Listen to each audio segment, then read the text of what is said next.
Welcome everybody! My name is Markus. I'm Braun Design Director for Braun Household, and I'm very glad to have you here today for a tour through the Braun Museum. The Braun Museum, I can tell you, is a magical place as it is the very soul of Braun. You will experience here more than 300 objects, products from the Braun's history. You will experience the great invention of modern design for small domestic appliances. And I have the pleasure today to guide you through this wonderful experience here. Welcome everybody.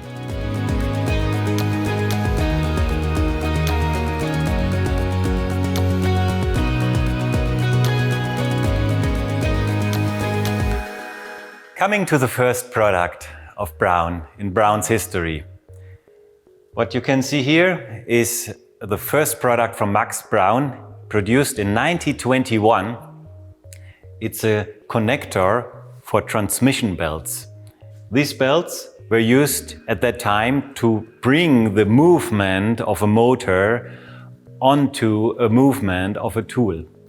They were used in tool shops such as hammering, sewing, this kind of stuffs, where products were produced. And this is the first product of Braun. It was patented at that time under the name Trump. After the invention of this product, Braun produced tube fittings and small crystal detectors, stepping into the world of electric appliances. Then, further on in the 20s, the first radios were produced, and Max Braun was very keen in inventing things, doing things newly. In addition, he was the first combining a record player and a radio in one single product. The design at that time, as you see here, was mostly executed and done in wooden boxes. The design was following the mainstream at that time, how furniture looked like, with golden decorations, with you can see it here, woven loudspeaker grids and so on. Another product of that time is the Cosmophone 333. Its round shape at the top inspired at that time a graphic designer, Will Munch, in 1934 to create the distinctive look of the Braun logo as we know it today. The capital A with a round shape really sticks out of it and is very distinctive and have a great relation to the products at that time. After the big success of the radios in the 20s and 30s, Max Braun produced then his first real mass product. It is the Braun Manolux, a dynamo-driven torch, which at that time in 1938 was produced more than 3 million times. It was a great success at that time as it really replaced candles, and as there was a demand of having a light in the night during the dark days of the Second World War. Stepping further, technology changed. He experimented with materials. At that time, the first radio in pure bakelite housing came out, which from a design standpoint allowed new forms and allowed a more effective mass production of housings as shown in this radio here. Being really successful with the radios in the 20s and 30s, Max Braun was a restless inventor, and he experimented and tried to reach also other product categories within the small domestic appliances. For example, over the Second World War, he worked heavily on the invention of the first German foil shaver. He experimented with the bended foils and the cutter block in between. And after Second World War, he reached the level that this shaver, the S50 from Braun, is mass producible. Immediately, it became a huge success. And in addition, the archetype of that shaver still remains the same until today. And not only shavers was a category he looked into, but also kitchen appliances. There was a huge demand for kitchen appliances at that time, and the first earned money in the 50s. Many people invested in such machines as shown here: food processor, jug blender, juices, products which allows you a healthy lifestyle. And this really reflects also the new philosophy for Braun coming up in the next years: producing products for people, producing products which help people having a better life. In the early 50s, life came back to people. And not only listen to radio and preparing nice food, also hobbies came back, such as photography. For that purpose, Braun invented flashlights for hobby photographers at home, so that they can easily do nice pictures from all events in their lives. After the successful first years of Braun, in 1951, Max Braun suddenly died. His two sons, Erwin and Arthur Braun, both in the mid-20s, had to overtake the company from one day to the other. Both of them immediately were looking for a new face for Braun, for a new philosophy, for a new vision. Having said, they looked around to engage professors, consultants from outside to help out how to identify the new face, the new way, how Braun should look like. Especially Erwin Braun was really interested in modern architecture and modern design. He was the one contacting his good old friend Fritz Eichler, which he met during Second World War and which was very well known in the scene of architects, theater actors, and he was not only a good friend but a great consultant for the two brothers to find their new way. In 1955, Braun contacted the Ulmer School. The Ulmer School was the successor of the famous German Bauhaus, the institution for modern architecture and modern design.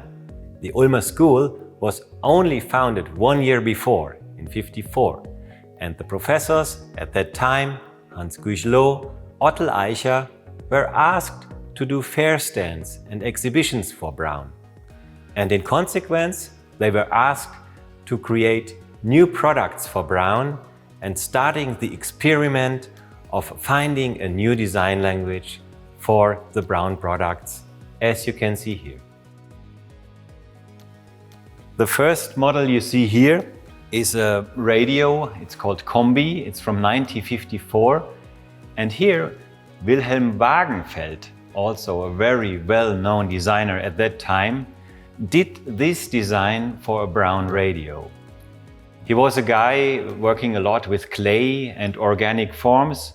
That's what you see here nicely in this product, how these shapes looked like, and it was truly his way of working.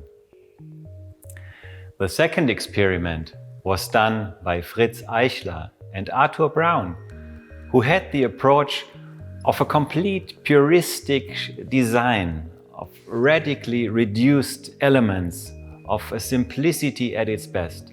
Fritz Eichler brought a catalog at that time from a visit in New York from the MoMA with him, and there they were inspired by the objects shown in this catalog, and it was the inspiration source for this SK1 radio.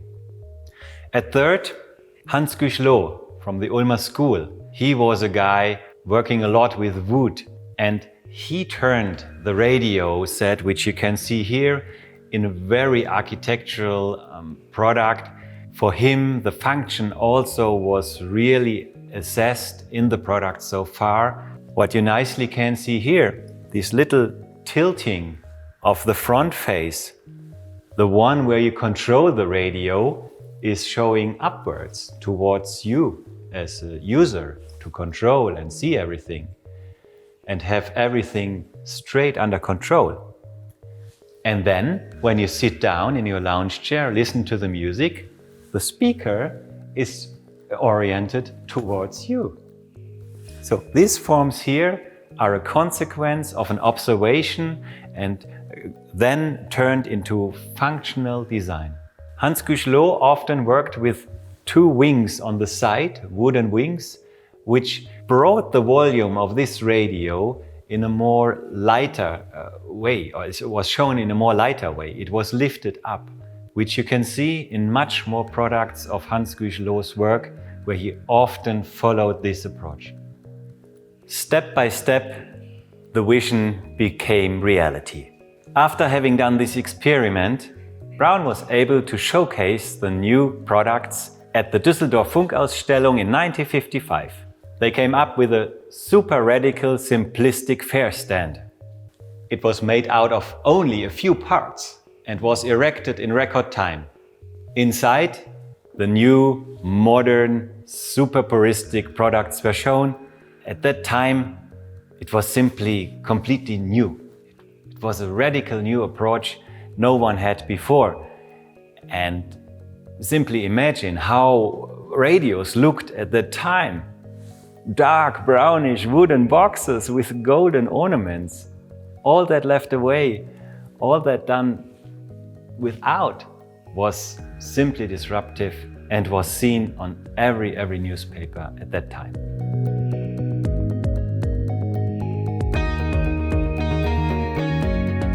How much the design changed at that time, you can nicely see on these examples of the household products. In the lower row, you see products done before 1950.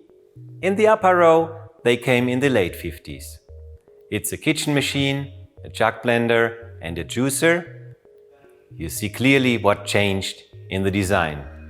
From overloaded dark red products with fuzzy elements and overloaded elements to super minimalistic, state-of-the-art, white, sleek and clean designed household products, which still looks great even at that time.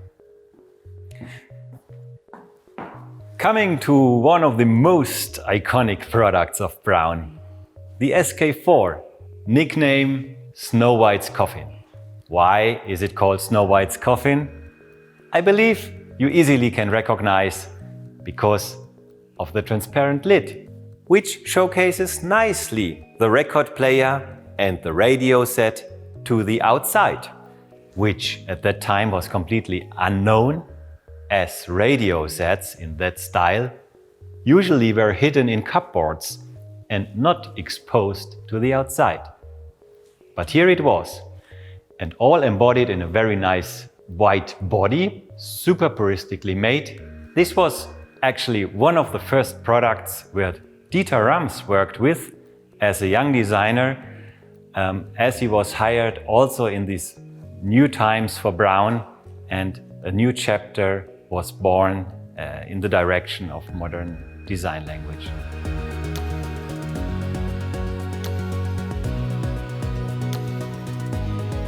When you talk about Braun, you easily and immediately relate Braun to the great success and story of the hi-fi systems they did in the past.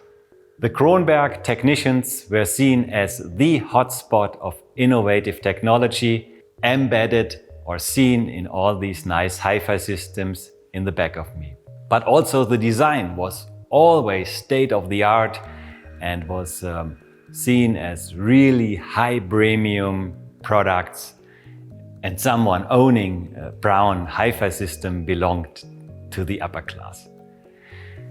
In the 60s, they started to divide a hi-fi system in different components, simply to have flexibility for your own. What kind of hi-fi product you for yourself want to choose? Then they developed a lot on the speakers, on the audio quality.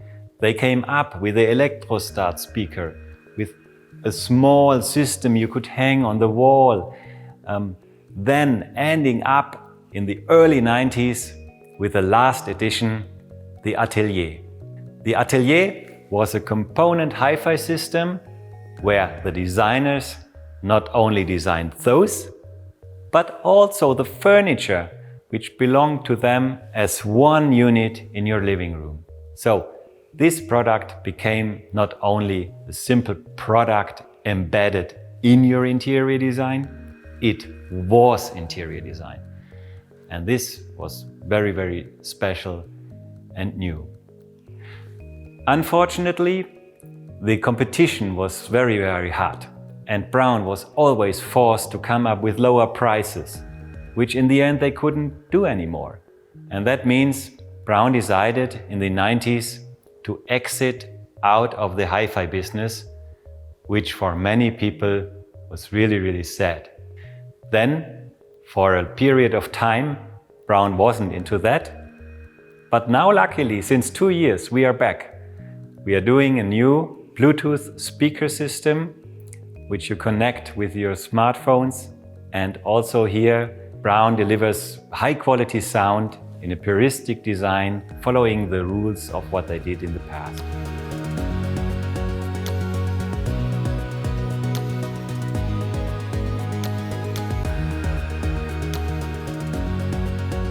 When Braun develops new products, always we are looking for new aspects in the products, innovations, benefits for the users, something which is new and has a real meaning and makes life easier for people.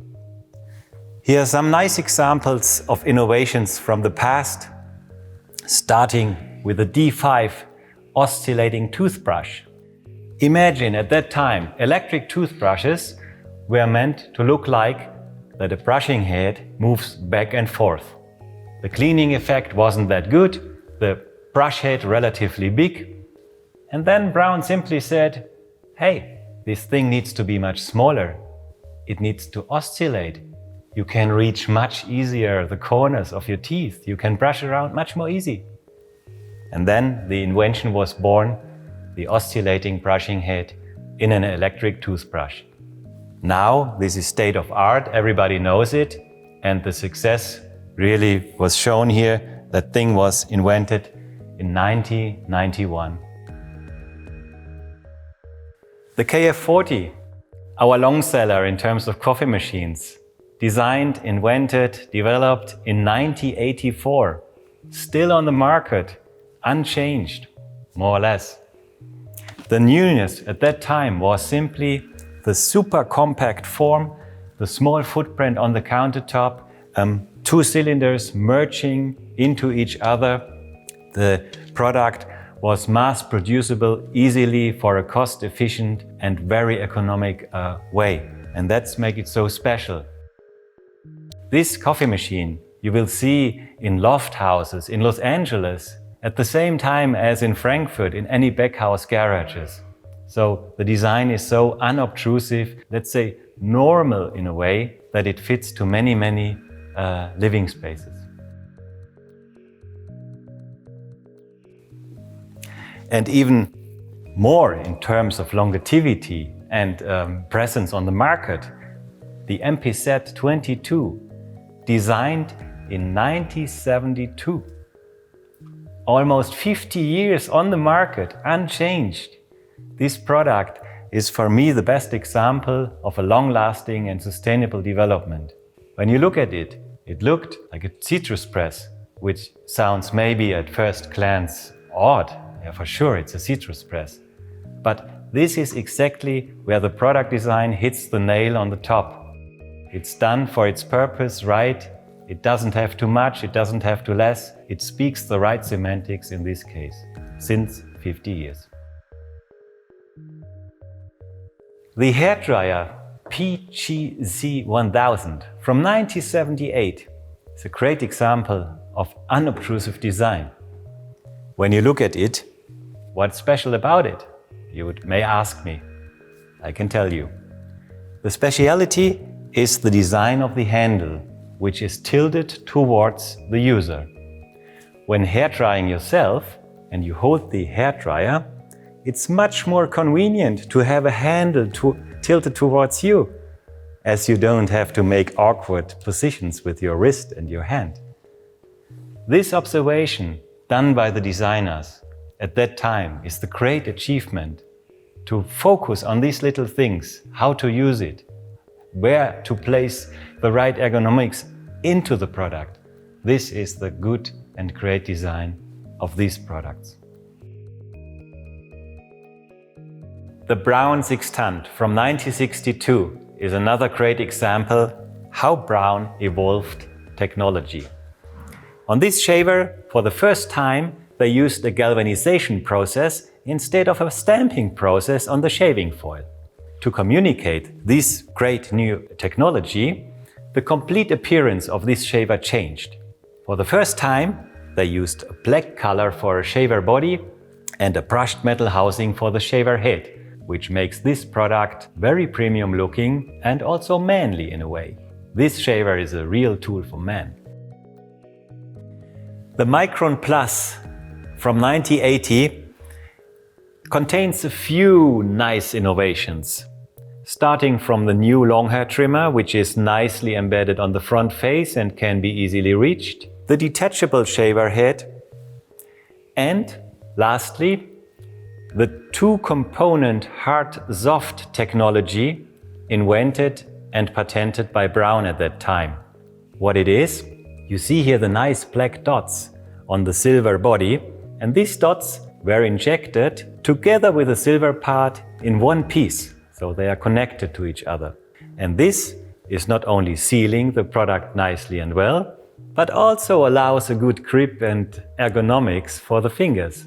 This technology and this pattern style here got a very trademark for Braun products from that day on, and the 2K technology is used in many products, not only for Braun. The DV30, the digital watch from Braun from 1978, is a pure aesthetic masterpiece. It's a one strap going around your wrist. In the middle you see this silver element which shows the digital time in a super reduced and functional way, and the watch simply expresses the Braun values and the easiness of usage of that product purely. The cylindric from 1968 is a product which on its purism is unbeatable. You see a pure cylinder, a circle, a racetrack shape combined to each other in a pure body of metal, nicely decorated with the super precise lines. Having this object on the living room table, that was really a state of the art and a status symbol for people who owned it. The ET33 from 1977 can be regarded as the prototype of a calculator. Its super functional design approach, the easiness of use is unbeatable. The numbers, the buttons, how they were reachable, all these kind of things were deeply assessed at that time and all brought into this calculator. But it's not only the mother of manual calculators. It can be found now on many smartphones, such as Apple devices from nowadays, where you see a kind of inspiration taken out of this calculator.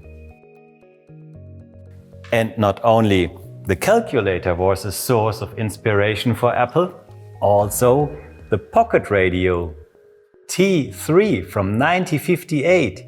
You can clearly see the approach on the first iPod taken over from the Braun pocket radio. Clearly, the technology is different, but the approach, how to use it and to carry away music with you, is the same. And it's no secret that Apple took a lot of inspiration out of the Braun products in the early 90s. In Steve Jobs' biography, you can read that the designers had a bunch of Braun products in their studio, which they assessed, they looked in the details, they studied the philosophy of the Braun products, how they were made, and I believe you can see and recognize that many Apple products follow also a puristic and simplistic way of design. When talking about Braun, and when talking about the Braun history especially, one person is really worth to mention. It is Dieter Rams. I think Dieter Rams is one of the well-known designers worldwide, and you can say that he is the mind behind many Braun products from the past and even from today. He formed the design department when starting in 1955, and he was the design head over 34 years. In the 80s, he formulated for himself principles of good design. What is good design for him and what is good design for others? Here you can see the 10 principles, which are in a way formulating good design is as less design as possible. Good design is innovative.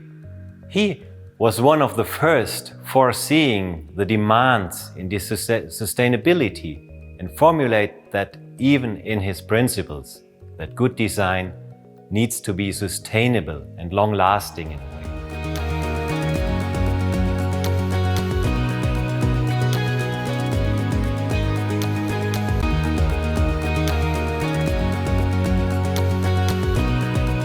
Dieter Rams, he is a remarkable person, still with a super refreshed mind and innovative thoughts, a visionary designer which you can hardly find a second time like him.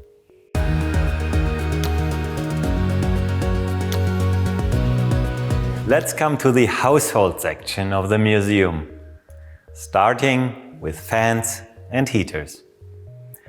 Braun developed in the late 50s the H1, a super compact heater with a tangential movement which is super silent and efficient in the same time. Its nickname of this product was in Germany the Brick, as it came up with a super radical geometrical design.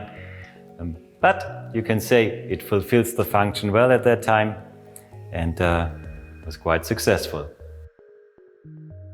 After H1, Braun developed the HL1. They brought the tangential movement from the first product in a super compact size, ending up in a table fan, the HL1. And the compact size not only allowed to customize the airstream to your needs, but also was very silent compared to other fans.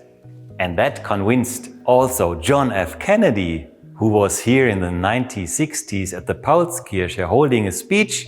It was a super hot summer day, asking for a fan, and finally decided for this product. The HL1 was further developed and brought to the successor, the HL70, which you can take out of the stand and also vertically place it on your table. So you have even much more flexibility to use this product for your own needs.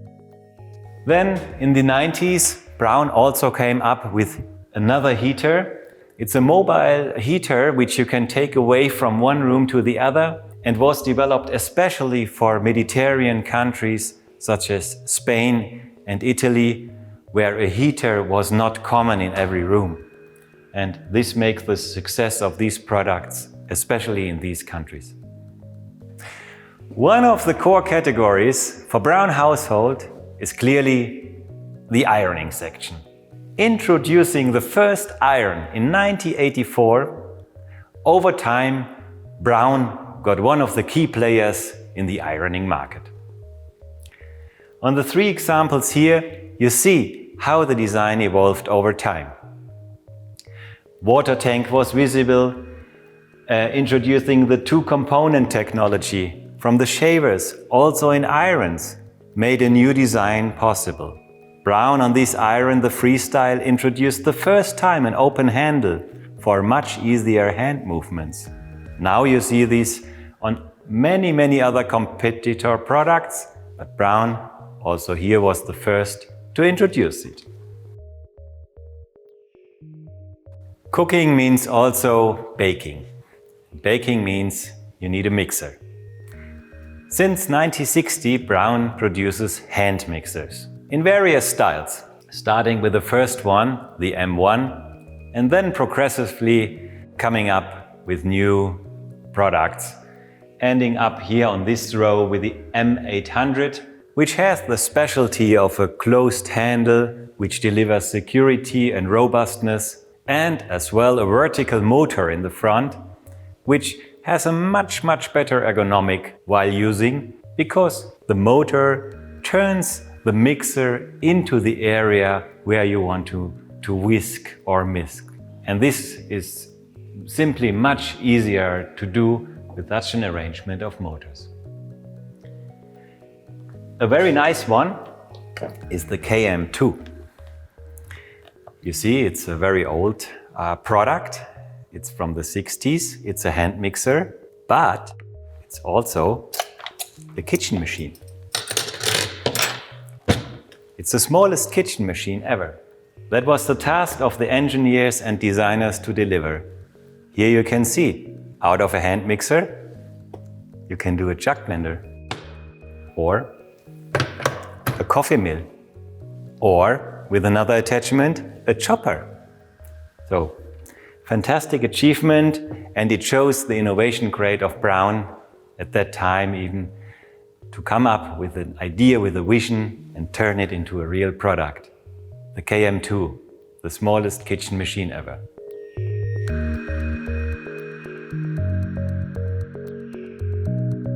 Coming to another three nice products here. It's the toaster, a water kettle, and an electric grill from the early 60s. They all come in a very nice chromish color scheme. The toaster, remarkable because this is the toaster, the inspiration for many other toasters in the world coming after this one. The compact size, the very thin body makes it very compact in a kitchen countertop. You can put in a big slice of bread, which was new at that time, and distinguish heating area, the chromish area, from the interaction area, the black one, was very new and innovative for this product, coming with a puristic and very geometrical design. Same applies to the water kettle. It's a pure cylinder with a removable lid. The temperature was adjustable. And what makes it really special is the tilted handle on the side. This little gesture coming towards the user is really helpful to grab the kettle, as the arm usually comes from above. Last but not least in this bundle, the electric grill, which is design-wise pretty much fitting to the toaster, and at that time was an appreciated product in the kitchen, as it was relatively compact and easy to use. Coming to the first coffee machine of Braun, the KF20 from 1972. You see it here? It's a pure cylinder in shape. The whole process of brewing coffee is a real top-to-down approach. You pour in water in the top, it's brewed underneath, it landed in the carafe at the bottom, which leads to a very small and compact footprint and is completely different from all coffee machines which were on the market since then. For Braun it's the first, and the principle of this very compact footprint was then followed by many others. In the 70s, TV got colored, which led to a complete influence in interiors, in how products looked, and also Braun was influenced by that, which you can nicely see here in the color collection of the KF20 in the beginning of the 70s. Coming to our core category in Braun household, the hand blenders. When Braun overtook the company Piemer in the 1960s, it was a start of a huge success story. Here you see one of the first products. Very bulky in the body shape, It was one piece at that time. The designers had a lot to do to achieve the right ergonomics in the top area.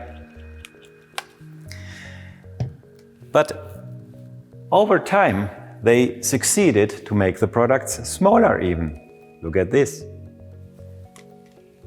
And then the detachable shafts come into place. You can put this into the dishwasher if you want. Coming to our latest development in the hand blenders, the MQ9. It's our flagship and our state-of-the-art hand blender. It not only features a smart speed technology, where you can with your finger pressure adjust the speed you want.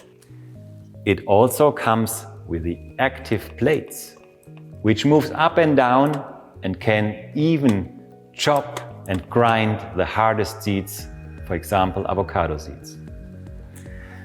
We are very proud to say that we at Braun are the #1 brand for hand blenders worldwide.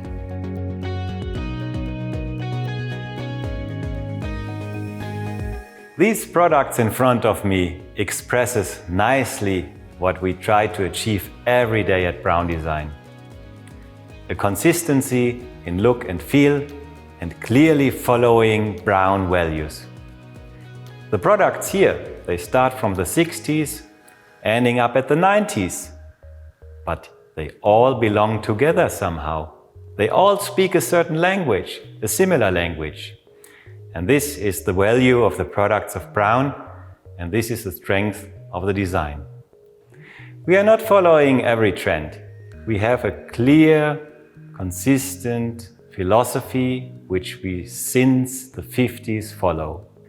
This creates trust in the brand, trust in the products. This helps people to use the products and gives guidance. Easiness of use, long-lastingness and simplicity are still key values which you will find in each and every Braun product, from the 50s and from nowadays. If you come here, if you plan to visit the museum, take some time with you. 3 hours are maybe not sufficient enough. Plan a whole day. There are so many nice objects to see beside what you saw in the virtual tour today. Thomas Guttandin, who is holding all these things together, he has more than 10,000 products in his chamber and down in the archive. Some of them you could also see.